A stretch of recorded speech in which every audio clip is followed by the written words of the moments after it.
मेरा housing loan sanction हो गया था। मैंने मकान बनाना शुरू भी कर दिया था। ज़मीन बाप दादा से मिल गई थी, इसलिए थोड़े में काम चल गया था। मेरे सीनियर बड़े ईमानदार थे, बड़े जल्दी उन्होंने लोन सैंक्शन कर दिया और जूनियर ने भी फाइल तत्काल बढ़ा दी।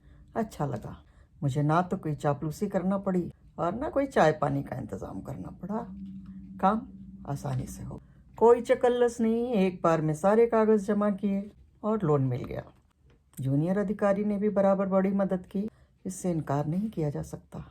मेरा दुर्भाग्य, प्राइमरी लोन सैंक्शन करने के बाद मेरे सीनियर का ट्रांसफ़र हो गया। नए अधिकारी आ गए, नए तरीके से काम होने लगा। जूनियर अधिकारी वही थे, मगर काम करने के तरीके बदलने लगे, अपेक्षाएं बदलने लगी, काम में लगने वाला समय बदलने लगा। सीनियर के आदेशों का पालन तो करना ही था, कोई रास्ता नहीं है, प्रोटोकॉल है। गलत हो या सही, बात माननी तो है ही। फाइलें रुकने लगीं, काम की गति धीमी हो गई। जूनियर परेशान थे, क्या करें कैसे करें समझ में आ नहीं रहा था। अब मेरी बारी थी। आगे का लोन कैसे मिले? जब एक हिस्सा पूरा हो जाए तब आगे का हिस्सा मिलता। मैंने अपने इस हिस्से को पाने के लिए ज़रूरी कागज़ लगा दिए थे, सारे फोटोग्राफ्स लगा दिए थे। जितना मकान बन गया था वो प्रमाणित करने के लिए कागज़ और फोटो लगा दिए थे। जो सर्टिफिकेट ज़रूरी थे वे सब लगा दिए थे। सत्य प्रतिलिपि प्रमाणित सारे कागजात लगे थे।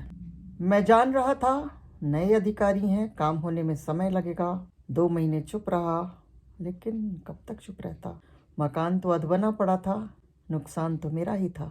अब जब सब्र का बांध टूटने लगा तो मैंने जूनियर को कहना शुरू किया कि आखिर लोन कब मिलेगा, कैसे मिलेगा, क्या करें, क्या और कोई कागज़ लगाना है तो ये बताएं। जूनियर हर बार कहता था सीनियर की टेबल पर फाइल है, वे ना बीडीओ का सर्टिफिकेट मान रहे हैं ना सीओ का सर्टिफिकेट मान रहे हैं, और ये भी नहीं बता रहे हैं कि और क्या कागज़ लाया जाए। बस कहते हैं ज़मीन कहाँ से आई ये प्रमाणित कीजिए। ज़मीन मेरे पुरखों की थी, मेरे दादा के दादा के दादा को इनाम में मिली। उस इनाम की ज़मीन पर मैं मकान बना रहा था। ऑफिस ने मुझे सिर्फ मकान बनाने का पैसा दिया था, ज़मीन खरीदने का नहीं। ज़मीन मेरी है ये प्रमाणित करने के लिए मैंने सारे कागज़ लगा दिए थे, और अब देरी होने से मेरी खीज पड़ रही थी। समझ ही में नहीं आ रहा था क्या करूं कैसे करूं। पुराने राजाओं बादशाहों को आदत थी कि इनाम में ज़मीन दे गए। अरे भाई, ज़मीन दी थी तो कागज़ भी दे जाते। शायद उन्हें पता नहीं था कि आने वाली शताब्दियों में सत्य बातों से ज़्यादा ज़रूरी कागज़ों की होती है। कागज़ों में सब प्रमाणित हो तो पीछे कुछ ना भी हो तो बहुत सी चीज़ें होते देखी जाती हैं। वह ज़मीन मेरे दादा के दादा को कुछ करने के लिए इनाम में मिली थी। उन्होंने क्या किया ये तो याद नहीं। परिवार में तमाम किस्से प्रचलित थे, मगर उनका यहाँ कोई मकसद भी नहीं है। मगर वह ज़मीन मिली उन्हें थी, परेशानी मेरे लिए पैदा कर रही थी। राज्य सरकार के सारे अधिकारियों ने और सारे कागज़ों ने मान लिया था कि वो ज़मीन मेरी है, लेकिन मेरे ही ऑफिस के सीनियर ये बात मानने के लिए तैयार ना थे। कैसे प्रमाणित करूं, कोई तो बताए। तमाम तिकड़म लगाने में 6 माह और बीत गए। अब क्या किया जाए, कैसे किया जाए? मेरा मकान अधबना रुका था। अंत में मैंने जूनियर से कहा कि चलो सीनियर के यहाँ मैं और आप साथ साथ चलते हैं, देखें शायद मिलकर हम लोग कुछ उनको एक्सप्लेन कर पाएं। हम दोनों फाइल लेकर के सीनियर के यहाँ गए। मैं भी खींचा हुआ था, जूनियर भी सीज खींचे हुए थे। फाइल के एक एक पन्ने पर डिस्कशन हो चुका था। खींच की अवस्था में मेरे जूनियर अचानक बोले, सर एक काम करते हैं, ये फाइल हम अकबर के यहाँ भेज देते हैं। सीनियर ने भी बिना कुछ सोचे समझे कहा, हाँ हाँ भेजिए, जहाँ से कागज़ मिले वहाँ भेजिए। मुझे तो ये चाहिए कि फाइल पर कागज़ सही हो कि ये ज़मीन आखिर आई कहाँ से। पीछे से उन्हें ध्यान आया और पूछा, ये अकबर हैं कौन?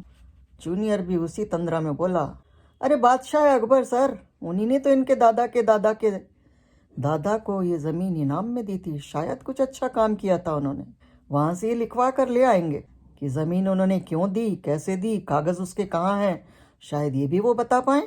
अब खींचने की बारी सीनियर की थी। वे बोले, आपका सोच समझ सब सही है ना? अकबर के यहाँ भेजेंगे, वे अब कहाँ हैं? शताब्दियाँ बीत चुकी हैं इस बात को। अकबर के यहाँ भेजिएगा आप। जूनियर भी कुछ ज़्यादा ही खींचे थे। बोले तो ऐसा करते हैं सर, कि इनको इनके दादा के दादा के दादा के यहाँ भेज देते हैं। या तो देने वाला या तो लेने वाला, कोई एक आदमी ही बता सकता है कि ज़मीन आई कहाँ से और इसके कागज़ हैं कहाँ। सरकारी संस्थाएं तो चुप हैं, जो वो दे सकते थे वो उन्होंने दे दिया।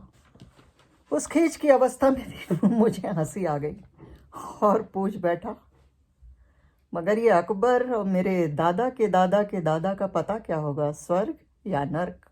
कहाँ जाऊँ मैं पता करने के लिए? कोई तो मुझे रास्ता बताए या पता बताए। हम तीनों मुस्कुराने लगे और एक झटके में सीनियर ने फाइल अपनी ओर खींची और मेरा लोन पास हो गया। धन्यवाद हो बादशाह अकबर का कि उनके नाम से ही मुझे लोन सैंक्शन हो गया, जो कि महीनों से झूल रहा था। सचमुच वे कितने महान रहे होंगे कि आज भी उनका नाम काम कर गया।